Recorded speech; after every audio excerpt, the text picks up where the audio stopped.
ഭൂതകാലത്തിൽ നിന്ന് നമുക്ക് പലതും ഊറ്റിയെടുക്കുവാനുണ്ട്. നാം ആരാണെന്നും വർത്തമാനകാലത്തിന്റെ കൂട്ടുപാതകളെ നേരിടേണ്ടി വരുമ്പോൾ നാം തിരഞ്ഞെടുക്കേണ്ടത് എന്താണെന്നുമൊക്കെ അത് നമുക്ക് പറഞ്ഞു തരുന്നുണ്ട്. അങ്ങനെയെങ്കിൽ പോയ കാലത്തിന്റെ നാൾവഴികളിൽ മാർത്തോമൻ പൈതൃകത്തെക്കുറിച്ച്, അല്ലെങ്കിൽ അങ്ങനെ ഒരു ആശയപരമായ അടിത്തറയിൽ സമ്മേളിച്ച് ഈ നാട്ടിൽ ജീവിച്ചു പോന്ന മലങ്കര നസ്രാണികളിൽ ഒരു വിഭാഗീയത സൃഷ്ടിച്ചത് ഈ പൈതൃകത്തെ ചൊല്ലിത്തന്നെയാണ് എന്ന് നമ്മൾക്കറിയാം.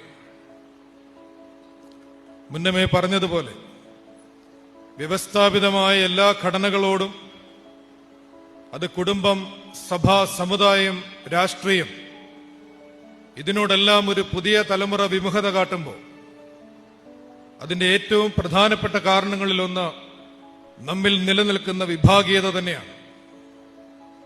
എന്നാൽ ആ ഇടർച്ച വരുത്തിയത് ആരാണ്? ആ ഇടർച്ച എങ്ങനെയാണ് സംഭവിച്ചത്? ആ വിഭാഗീയതയ്ക്ക് പിന്നിലെ കാരണം എത്രമാത്രം അടിസ്ഥാനരഹിതമാണ് എന്നുള്ളത് നാം വീണ്ടും വീണ്ടും ഉച്ചത്തിൽ സംവദിക്കേണ്ടിയിരിക്കുന്നു. പരിശുദ്ധ പാത്രിയർക്കീസ് ബാവ സുറിയാനി ആരാധനാ സാഹിത്യത്തിൽ നന്നേ അവഗാഹം നേടിയിട്ടുള്ള വ്യക്തിയാണ് എന്ന് നമ്മൾക്കറിയാം.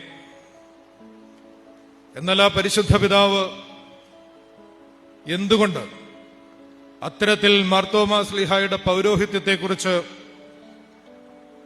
ഒരു ദുർവ്യാഖ്യാനം സമ്മാനിച്ചു എന്നുള്ളത് നാം ആരായേണ്ടതുണ്ട്. കാരണം സുറിയാനി ആരാധനാ സാഹിത്യത്തിൽ ഇത്തരത്തിലൊരു ദുർവ്യാഖ്യാനത്തിന് വിധേയമാകുന്ന വേദഭാഗത്തെ എത്തരത്തിലാണ് വ്യാഖ്യാനിച്ച് തന്നിരിക്കുന്നത് എന്നുള്ളത് നാം നിശ്ചയമായും ഈ കാലത്ത് ഓർത്തെടുക്കേണ്ടതാണ്.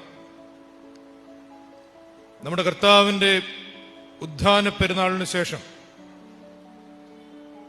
പുതുഞായറാഴ്ച നാം വായിക്കുന്ന ഒരു പ്രാർത്ഥനയുണ്ട്.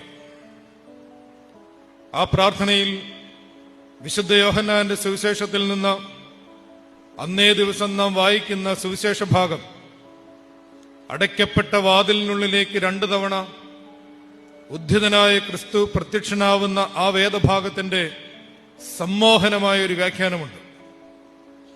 ആദ്യ തവണ അടയ്ക്കപ്പെട്ടിരുന്ന വാതിലിനുള്ളിലേക്ക് ക്രിസ്തു പ്രവേശിക്കുമ്പോൾ അവിടെ മാർത്തോമാ ശ്ലീഹ ഇല്ലായിരുന്നുവെന്നും ശിഷ്യന്മാർ പറഞ്ഞത് തനിക്ക് ബോധ്യപ്പെട്ടില്ല എന്നും അവന്റെ വിലാപ്പുരത്ത് തന്റെ വിരൽ സ്പർശിച്ചിട്ടല്ലാതെ താൻ വിശ്വസിക്കുകയില്ല എന്ന് അവിടെ പറയുന്നതായും ആദ്യ ഖണ്ഡികയിൽ വായിക്കും. ആഴ്ചവട്ടത്തിന്റെ 8-ാം നാൾ വീണ്ടും അടച്ചിരുന്ന വാതിലിനുള്ളിലേക്ക് യേശുതമ്പുരാൻ പ്രവേശിക്കുന്നു. അപ്പോൾ പരിശുദ്ധനായ മാർത്തോമാ ശ്ലീഹ അവിടെയുണ്ട്. തന്റെ വിലാപ്പുറത്തേക്ക് വിരലുകൾ സ്പർശിക്കുവാനുള്ള അനുവാദം തന്റെ ശിഷ്യന് ഗുരുനാഥൻ സമ്മാനിക്കുന്നു. ഈ ഭാഗത്തെക്കുറിച്ചുള്ള വ്യാഖ്യാനം സുറിയാനി സഭാ പാരമ്പര്യത്തിൽ അതിന്റെ ആരാധനാ സാഹിത്യത്തിൽ ഇങ്ങനെയാണ് സമ്മാനിച്ചിരിക്കുന്നത്. 11 ഭക്ഷണത്തിനിരിക്കുമ്പോൾ നീ അവർക്ക് കാണപ്പെടുകയും അവർ വിശ്വസിക്കുകയും ചെയ്തു. തോമായാകട്ടെ നിന്നെ കാണാഞ്ഞതിനാൽ പരസ്യമായി കണ്ട് ചവളം കൊണ്ട് തുറന്നിട്ടുള്ള വിലാവും ആണികളാൽ തുളയ്ക്കപ്പെട്ട കൈകളും തൊട്ടറിയാതെ വിശ്വസിപ്പാൻ മനസ്സായില്ല. ശ്ലീഹന്മാരുടെ ഉപദേശത്തിനും വഴിപ്പെട്ടില്ല. മറ്റുള്ളവരുടെ അടിസ്ഥാനത്തിൽ പണിയാതിരിപ്പാൻ അവർ സാക്ഷിച്ചത് വിശ്വസിച്ചുമില്ല. ഇതാണിവിടെ ഒന്നാമത് പറയാനുള്ളത്. മറ്റുള്ളവരുടെ അടിസ്ഥാനത്തിൽ തന്റെ വിശ്വാസം പണിയാൻ തോമാ ശ്ലീഹ തയ്യാറാവുന്നില്ല. ഭാരതീയ പാരമ്പര്യത്തിൽ വിശ്വാസത്തെക്കുറിച്ച് പരാമർശിക്കുന്ന മനോഹരമായൊരു ദൃഷ്ടാന്തമുണ്ട്. അത് അറിവാർജിക്കുന്നതിനെക്കുറിച്ചും വിശ്വാസം രൂപപ്പെടുന്നതിനെക്കുറിച്ചുമൊക്കെ പൊതുവായി പറയാറുള്ള ഒരു ദൃഷ്ടാന്തമാണ്. കാട്ടിൽ തീ പടർന്നിരിക്കുന്നു. അങ്ങനെയൊരു വാർത്ത നിങ്ങൾ കേട്ടത് നിങ്ങൾക്ക് വിശ്വസിക്കാം. രണ്ടാമതൊരു തലമുണ്ട്. ഈ കേട്ട വാർത്തയുടെ ഉത്ഭവം തേടി, അതിന്റെ യാഥാർത്ഥ്യം തേടി നിങ്ങൾക്ക് സഞ്ചരിക്കാം. നിങ്ങൾക്ക് വേണമെങ്കിൽ ആ തീ എവിടെയാണോ കത്തിയിരിക്കുന്നത് അത് പോയി കാണാം, കണ്ടു വിശ്വസിക്കാം. മൂന്നാമതൊരു തലം കൂടിയുണ്ട്. നിങ്ങൾക്ക് വേണമെങ്കിൽ ആ തീയായി തീരാം. ഗുരുവിനെ പോലെയാകുന്നത് ശിഷ്യന് മതി എന്നൊക്കെയുള്ള പൗരസ്ത്യ ഗുരുപാരമ്പര്യത്തിലെ മനോഹരങ്ങളായ വരികളുടെ കാതൽ ഇത്തരത്തിലൊരു തീയായി തീരലിനെ കുറിച്ചുള്ള സൂചനയാണ് എന്ന് ആചാര്യന്മാർ പഠിപ്പിക്കാറുണ്ട്. പരിശുദ്ധനായ മാർത്തോമാ ശ്ലീഹ കേട്ട് വിശ്വസിച്ചില്ല, കണ്ട് വിശ്വസിക്കുക മാത്രമല്ല, ഒരു തീയായി തീരുകയാണ്. ഉദ്ധിതനായ ക്രിസ്തുവിന്റെ ശരീരത്തിൽ നിന്നും ഒരു തീയായി തീർന്ന ഭാരതത്തിൽ തന്റെ പ്രേക്ഷിത വൃത്തി നിർവഹിക്കുകയാണ്. രണ്ടാമത് കുറെ കൂടി പ്രധാനപ്പെട്ട ഒരു സംഗതി ഇവിടെയുണ്ട്. ഇന്ന് ശിഷ്യന്മാർ കൂടിയിരിക്കുമ്പോൾ നീ വീണ്ടും കാണപ്പെട്ടു. യൂതന്മാരെ ഭയന്ന് കതകുകൾ അടച്ചിരിക്കെ പെട്ടെന്ന് നീ അവരുടെ മധ്യേ വന്നു നിന്ന് നിങ്ങൾക്ക് സമാധാനമെന്ന് പറഞ്ഞു. 2-3 വരികൾ വിട്ട് ഞാൻ വായിക്കുകയാണ്. 3 ദിവസങ്ങൾക്ക് ശേഷം ഞാൻ ഉയർത്തെഴുന്നേൽക്കും. പ്രധാനാചാര്യന്മാർ മുതൽ പേർ എന്നെ പിടിച്ച് കുരിശിച്ചു കൊല്ലുമെന്ന് മുമ്പ് പറഞ്ഞത് ഞാൻ തന്നെയാകുന്നു. ഖബറിൽ നിന്ന് ഉയർത്ത നിങ്ങളുടെ ഗുരു ഞാൻ തന്നെ. എന്റെ 2ാമത്തെ വരവിൽ നിങ്ങൾക്ക് സിംഹാസനങ്ങൾ തരാമെന്ന് പറഞ്ഞതും ഞാൻ തന്നെ. കഴിഞ്ഞ ഞായറാഴ്ച നിങ്ങൾക്ക് കാണപ്പെട്ട നിങ്ങളുടെ ഗുരു ഞാൻ തന്നെയാകിയാൽ നിങ്ങൾ ഭയപ്പെടേണ്ട.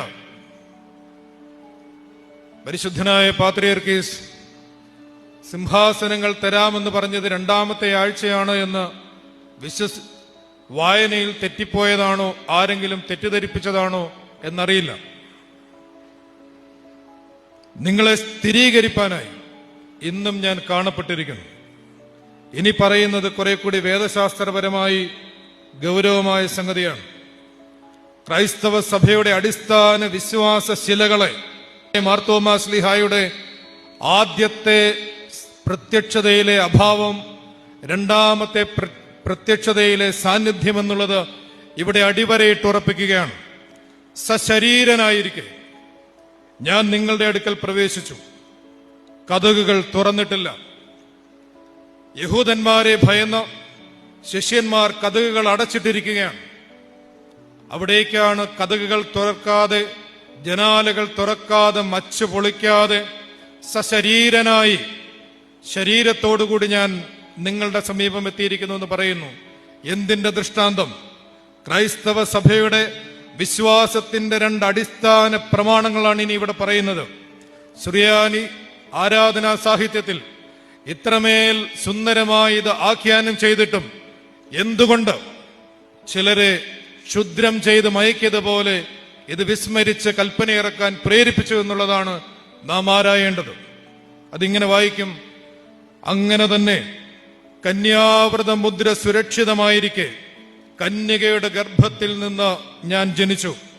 ദ വിർജിൻ ബർത്ത്, കന്യകാ ജനനമെന്ന ക്രൈസ്തവ സഭയുടെ വിശ്വാസത്തിന്റെ അടിസ്ഥാനപരമായ സൂചന. 2ാമത് പറയുന്നു, അങ്ങനെ തന്നെ കല്ലറയിൽ മുദ്ര സുരക്ഷിതമായിരിക്കുകയും കാവൽ പട്ടാളം ഭദ്രമായി കാത്തുവരികയും ചെയ്യുമ്പോൾ ഞാൻ അതിൽ നിന്ന് പുറപ്പെട്ടു. The empty tomb. ക്രിസ്തു ഉയർത്തെഴുന്നേറ്റിട്ടില്ല എങ്കിൽ ഞങ്ങളുടെ പ്രസംഗം വ്യർത്ഥം, നിങ്ങളുടെ വിശ്വാസം വ്യർത്ഥം. The womb and the tomb, മറിയമിന്റെ ഉദരവും കല്ലറയിലെ ഉദരവും, ഇത് സഭയുടെ അടിസ്ഥാന വിശ്വാസമാണ്, ക്രൈസ്തവ സഭയുടെ അടിസ്ഥാന വിശ്വാസമാണ്. ഈ വിശ്വാസത്തിന്റെ സ്ഥിരീകരണമാണ് സശരീരനായിരിക്കെ, താൻ കതകുകൾ പൂട്ടിയിരിക്കെ നിങ്ങളുടെ ഇടയിലേക്ക് 2ാം വട്ടവും കടന്നു വന്നത് എന്ന് വളരെ വ്യക്തമായി പറയുന്നു.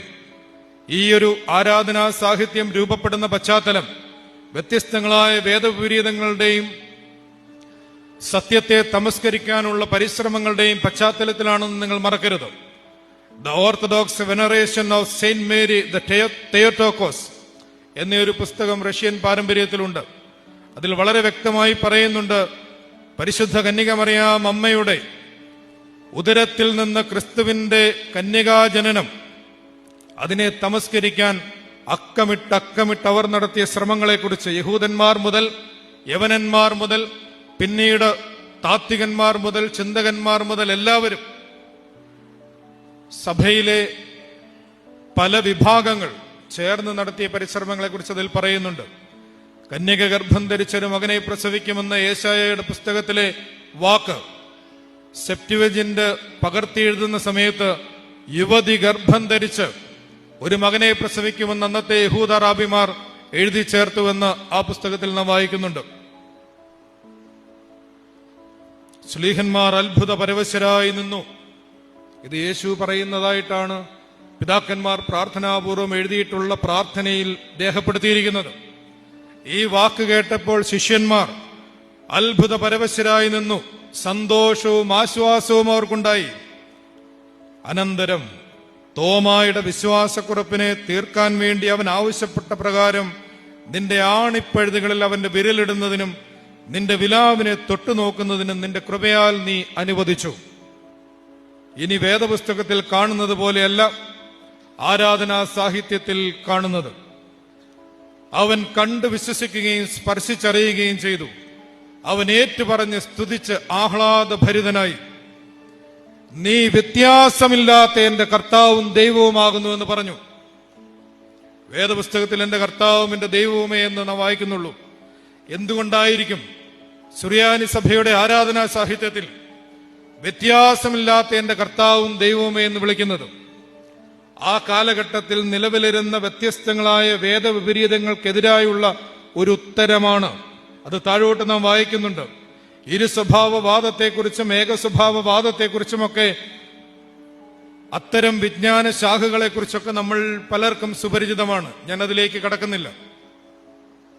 അത്തരം ഒരു സാഹചര്യത്തിലാണ് നിന്നിലെ ദൈവത്വവും മനുഷ്യത്വവും വേർപിരിയാനാവാത്ത വിധം ഒന്നായി തന്നെ നിലകൊള്ളുന്നുവെന്നുള്ള സഭയുടെ സത്യവിശ്വാസത്തിന്റെ ഒരു പ്രഖ്യാപനമായിട്ടാണ് എന്റെ കർത്താവും എന്റെ ദൈവവുമേ എന്നുള്ള വാക്കിനെ സഭാപിതാക്കന്മാർ വ്യാഖ്യാനിച്ച് നൽകിയിട്ടുള്ളത്. അവൻ ഏറ്റുപറഞ്ഞ് എല്ലാ സംശയങ്ങളെയും നീക്കിക്കളഞ്ഞു. അവന്റെ സമ്മത പ്രഖ്യാപനത്താൽ അവർണ്ണനീയമായ ഒന്നിപ്പിന് ശേഷം സ്വഭാവം രണ്ടെന്ന് സംശയിക്കുന്നവരുടെ സംശയത്തെ ഇല്ലാതാക്കി. നിന്റെ അവതാരം വെറും തോന്നലും മായയുമാണെന്ന് പറഞ്ഞിരുന്നവർക്ക് ഡോസറ്റിസം എന്ന് പറയുന്ന ഒരു ചിന്താധാരയെന്ന് നിലനിന്നത് നിങ്ങൾക്കറിയാം. ആ തോന്നൽ വാദത്തിനെതിരായുള്ള ഉത്തരമാണ് നിന്റെ അവതാരം വെറും തോന്നലും മായയുമാണെന്ന് പറഞ്ഞിരുന്നവരുടെ തർക്കം അവന്റെ സ്പർശനത്താൽ ഹനിച്ചു. ദൈവത്വത്തിലും മനുഷ്യത്വത്തിലുമുള്ള നീ ഒന്ന് തന്നെയെന്ന് തോമായെ പഠിപ്പിച്ചു. ഉണ്മയിലും ജഡധാരണത്തിലും നീ ഒന്ന് തന്നെ, മേലുയരങ്ങളിലും താഴെ ആഴത്തിലും നീ ഒന്ന് തന്നെ. ലാസറിന്റെ കല്ലറയ്ക്കൽ കറഞ്ഞത് മനുഷ്യനും ലാസറിനെ ഉയർപ്പിച്ചത് ദൈവവും എന്നൊക്കെ പറഞ്ഞിരുന്ന സ്കൂളിനെ എതിരായി തന്നെ കൃത്യമായി പഠിപ്പിക്കുകയാണ്. ഞങ്ങൾക്ക് വേണ്ടി കഷ്ടതകളും കുരിശും സഹിച്ച ഞങ്ങളുടെ കർത്താവും ദൈവവും നീയാകുന്നു. ഞങ്ങളെ പ്രതി മരിച്ചടക്കപ്പെട്ട് മൂന്നാം ദിവസം ഉയർത്തെഴുന്നേറ്റ് ഞങ്ങളെ രക്ഷിച്ച നീ ഞങ്ങളുടെ കർത്താവും ദൈവവുമാകുന്നു. ഇത്തരത്തിൽ വ്യക്തിപരമായ വിശ്വാസം അത് അഗ്നി പോലെ തന്റെ ഹൃദയത്തെ ആളിപ്പടരേണ്ടതാണ്. അത് കേട്ട് മാത്രം വിശ്വസിക്കേണ്ടതല്ല, കണ്ട് അതായിത്തീരേണ്ടതാണെന്ന് പഠിപ്പിച്ചതാണ് മാർത്തോമൻ പൈതൃകം. അതുപോലെ തന്നെ കന്യകാജനനം, കല്ലറയിൽ നിന്നുള്ള ഉത്ഥാനം, ഈ രണ്ട് അടിസ്ഥാന വിശ്വാസ പ്രമാണങ്ങൾ ക്രൈസ്തവ സഭയുടെ വിശ്വാസത്തിന്റെ ആധാരശിലകളാണെന്ന് ഉറച്ചു പ്രഖ്യാപിക്കലാണ് മാർത്തോമൻ പൈതൃകം. അതുപോലെ തന്നെ പഴയ കാലത്താണെങ്കിലും പുതിയ കാലത്താണെങ്കിലും സത്യവിശ്വാസത്തിനെതിരായി, ഓർത്തോദോക്സോ വിശ്വാസത്തിനെതിരായി ഉയരുന്ന എല്ലാത്തരം വേദവിപരീതങ്ങളോടും അസന്നിഗ്ധമായി പ്രതിരോധിക്കലാണ് മാർത്തോമൻ പൈതൃകം. ഞാൻ വാക്കുകൾ ഉപസംഹരിക്കുകയാണ്. ക്രിസ്തുവിലേക്കുള്ള വാതിലാണ് പരിശുദ്ധനായ മാർത്തോമാ ശ്ലീഹ. ക്രിസ്തുവിലേക്കുള്ള വാതിലാണ് ഏതൊരു അപ്പോസ്തോലനും. അത്തരമൊരു തോന്നലിൽ നിന്ന് കുറിച്ചു വെച്ച ചില വരികളുണ്ട്. അത് വായിച്ച് ഞാൻ എന്റെ പ്രഭാഷണം അവസാനിപ്പിക്കുകയാണ്. ശിഷ്യന്മാരെല്ലാം ചുവടുവെച്ചത് ക്രിസ്തുവിന്റെ പിന്നാലെയായിരുന്നു. അത് പലപ്പോഴും ഓർക്കാതെ പോകുന്നത് നമ്മളാണ്. അവൻ നൽകിയ സ്വപ്നമാണ് അവരുടെ ഹൃദയം നിറയും. അവൻ ഓതിയ പാഠങ്ങളാണ് ശിരസ് നിറയും. അവന്റെ ചോര വീണ മണ്ണിൽ നിന്ന് അവരുടെ കാലുകൾക്ക് ചിറകുമുളച്ചു. അത്യുന്നതങ്ങളിൽ നിന്ന് അഗ്നിനാവുകൾ അവരുടെ മേൽ പാറിയെത്തി. റൂഹ അവരിൽ കത്തിപ്പടർന്നു. പിന്നെ അവർ നടന്ന വഴികളത്രയും ഒരഗ്നിക്കാവടിയാട്ടമാണ്. അല്പകാലത്തേക്ക് വിവിധ പരീക്ഷകൾ നിമിത്തം നിങ്ങൾ വ്യസനിക്കേണ്ടി വന്നാലും അതിൽ ആനന്ദിക്കുവിൻ. കാരണം അഗ്നിശോധനയെ അതിജീവിക്കുന്ന നശിച്ചു പോകുന്ന സ്വർണത്തേക്കാൾ വിലയേറിയതായിരിക്കും പരീക്ഷകളെ അതിജീവിക്കുന്ന നിങ്ങളുടെ വിശ്വാസമെന്ന് ഘോഷിച്ച് അവർ ജനത്തെ ക്രിസ്തുമാർഗത്തിലേക്ക് ആനയിച്ചു. ശിഷ്യന്മാരുടെ നടപടി പുസ്തകം ഇനിയും ഇനിയും ആവർത്തിച്ച് നാം ധ്യാനിക്കണം. വെള്ളമില്ലാത്ത കിണറുകളും കൊടുങ്കാറ്റ് കൊണ്ടോടുന്ന മഞ്ഞുമേഘങ്ങളുമാകാതിരിപ്പാൻ നാം അവരെ ഉൾക്കൊള്ളണം. ഒരു മനസ്സോടെ ജീവിച്ചവരുടെ കൂട്ടമാണ് സഭയെന്നറിയണം. സകലവും പൊതുവക എന്നെണ്ണിയവരുടെ കൂട്ടം. പണം വാങ്ങി കൈവപ്പ് നൽകാതിരുന്നവർ, തിരുവെഴുത്തിന്റെ പൊരുൾ തിരിച്ചു നൽകാൻ എത്ര വേണമെങ്കിലും കൂടെ പോന്നവർ, തിരുവോരങ്ങളിൽ സുവിശേഷമായി തന്നെ സ്വയം ജീവിച്ചു തീർത്തവർ, പരസ്പരമുള്ള തർക്കങ്ങൾ പറഞ്ഞു തീർക്കാൻ ശേഷിയുണ്ടായിരുന്നവർ, ഹൃദയത്തിൽ കുത്തുകൊള്ളുന്ന പള്ളി പ്രസംഗങ്ങൾ നടത്തിയവർ, സാമൂഹിക തിന്മകളെ നിർഭയം ശാസിച്ചവർ, നന്മയ്ക്ക് പകരം ഉപദ്രവമേറ്റതിൽ ആനന്ദിച്ചവർ, ദേവന്മാർക്ക് തുല്യം ബഹുമാനം നൽകാൻ എത്തിയവരുടെ മുമ്പിൽ നിന്ന് ഒഴിഞ്ഞു മാറിയവർ, കേട്ട പഴികൾക്കും നിന്ദകൾക്കുമെതിരെ പ്രാർത്ഥനാ നിർഭരമായ മൗനം പാലിച്ചവർ, വാഴ്ത്തലുകളെയും താഴ്ത്തലുകളെയും ഋഷീതുല്യമായ ആന്തരിക സ്വച്ഛതയോടെ അതിജീവിച്ചവർ, തെറ്റുകൾ ഏറ്റുപറഞ്ഞ് തിരുത്താൻ ആത്മബലമുണ്ടായിരുന്നവർ, അവനോടുകൂടി മരിക്കാൻ തുനിഞ്ഞിറങ്ങിയവർ. ഇതാണ് അപ്പോസ്തോലന്മാർ പകർന്നു വെച്ച പൈതൃകം. ഇതാണ് അപ്പോസ്തോലിക പാരമ്പര്യം. ഈ ഒരു അപ്പോസ്തോലിക ശ്ലൈഹിക പാരമ്പര്യത്തിലാവണം നാം അഭിമാനിക്കേണ്ടതും അനന്തര തലമുറയ്ക്ക് നാം അതായിരിക്കണം അവശേഷിപ്പിക്കേണ്ടതുമെന്ന് ഓർമ്മപ്പെടുത്തിക്കൊണ്ട് നിങ്ങളെല്ലാവരുടെയും നല്ല ശ്രദ്ധയ്ക്ക് ഒരിക്കൽ കൂടി ഹൃദയപൂർവമായ നന്ദി അർപ്പിച്ചുകൊണ്ട് എൻ്റെ വാക്കുകൾ ഉപസംഹരിക്കണം.